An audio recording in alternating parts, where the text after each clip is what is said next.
জাতিসংঘ যদি ফিলিস্তিন রাষ্ট্রকে স্বীকৃতি দেওয়ার পথে অগ্রসর হয় তবে ফিলিস্তিনি কর্তৃপক্ষ পিএ এর কর্মকর্তাদের খুঁজে খুঁজে হত্যা করার নির্দেশ দেওয়া উচিত বলে দেয়া হয়েছে হুমকি। এরপরই উঠেছে আলোচনা, মধ্যপ্রাচ্যের সেই পুরনো দুঃস্বপ্ন কি তবে আবারও হচ্ছে গভীর, আরও নতুনভাবে, আরও তীব্রভাবে। জাতিসংঘে ফিলিস্তিন রাষ্ট্রের প্রশ্ন উঠতেই বাতাসে তৈরি হয়েছে এই চাপা উত্তেজনা। আর ঠিক সেই মুহূর্তে দখলদার ইসরায়েলের জাতীয় নিরাপত্তা মন্ত্রী উগ্রপন্থী ইহুদি নেতা ইতামার বেন গভির দিলেন এমন এক হুমকি যা নাড়িয়ে দিয়েছে অনেককেই। সংবাদ মাধ্যম আল জাজিরার প্রতিবেদনে প্রকাশ পেয়েছে এ তথ্য। গতকাল সোমবার ওজমা ইয়েহুদির দলের এক সভায় বক্তৃতাকালে বেন গাভির শীর্ষ পিএ কর্মকর্তাদের সন্ত্রাসী হিসেবে উল্লেখ করেছেন। একাধিক ইসরায়েলি সংবাদ মাধ্যম নিশ্চিত করেছে এ তথ্য।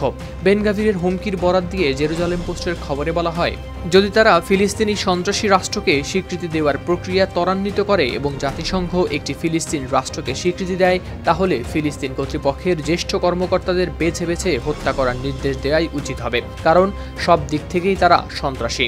এদিকে ফিলিস্তিন কর্তৃপক্ষ বহুদিন ধরেই ইসরায়েলকে রাষ্ট্র হিসেবে স্বীকৃতি দিয়ে পশ্চিম তীরে নিরাপত্তা সমন্বয়ের কাজ করছে, কিন্তু ইসরায়েলের বর্তমান নেতৃত্ব ফিলিস্তিনের রাষ্ট্র প্রতিষ্ঠার ধারণাকে পুরোপুরি করছে প্রত্যাখ্যান। সব মশার বিরুদ্ধে সুরক্ষা দিতে এলো বসুন্ধরা এক্সট্রিম অ্যারোসল, মশার বিরুদ্ধে এক্সট্রিম সুরক্ষা। হুমকির পর তীব্র প্রতিক্রিয়া দিয়েছে ফিলিস্তিনের পররাষ্ট্র মন্ত্রণালয় ও প্রেসিডেন্টের কার্যালয়। সামাজিক যোগাযোগ মাধ্যম এক্সে এক পোস্টে পররাষ্ট্র মন্ত্রণালয় জানায়, ইসরায়েলের কর্মকর্তাদের এ ধরনের মন্তব্য পদ্ধতিগত উস্কানি। আন্তর্জাতিক সম্প্রদায়ের কাছে বেন গাভিরকে জবাবদিহির আওতায় আনারও অনুরোধ জানিয়েছে তারা। আর ফিলিস্তিনি প্রেসিডেন্টের কার্যালয় থেকে বলা হয়, বেন গাভিরের এ ধরনের মন্তব্যের দায় ইসরায়েল সরকারকেই নিতে হবে। ঠিক এমন উত্তপ্ত সময়ে জাতিসংঘ নিরাপত্তা পরিষদ গাজা যুদ্ধ থামাতে যুক্তরাষ্ট্রের প্রস্তাবিত একটি খসড়া প্রস্তাবের পক্ষে ভোট দিয়েছে। সেখানে গাজায় একটি আন্তর্জাতিক শান্তিরক্ষী বাহিনী গঠনের অনুমোদন, ফিলিস্তিনের আত্মনিয়ন্ত্রণের পথ তৈরি করা ও পুনর্গঠনে সহায়তার প্রতিশ্রুতিও রয়েছে। এই প্রস্তাবের মধ্যেই ফিলিস্তিনের সম্ভাব্য রাষ্ট্র প্রতিষ্ঠার কথা উল্লেখ থাকায় ইসরায়েলি নেতাদের প্রতিক্রিয়া হয়েছে আরও আক্রমণাত্মক। বেন গাভির দাবি করেন, ফিলিস্তিন রাষ্ট্রের কথা সামনে এগোলে প্রেসিডেন্ট মাহমুদ আব্বাসকে গ্রেপ্তার করা উচিত।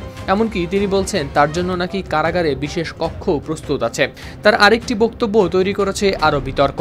তিনি দাবি করেন, ফিলিস্তিনি বলে কোনো জনগোষ্ঠী নেই। তার বর্ণনায় তারা নাকি আরব দেশগুলো থেকে আসা অভিবাসীদের সমষ্টি, যা ইতিহাসবিদদের মতে পুরোপুরি অসত্য। হাওলাদার শামীম, RTV।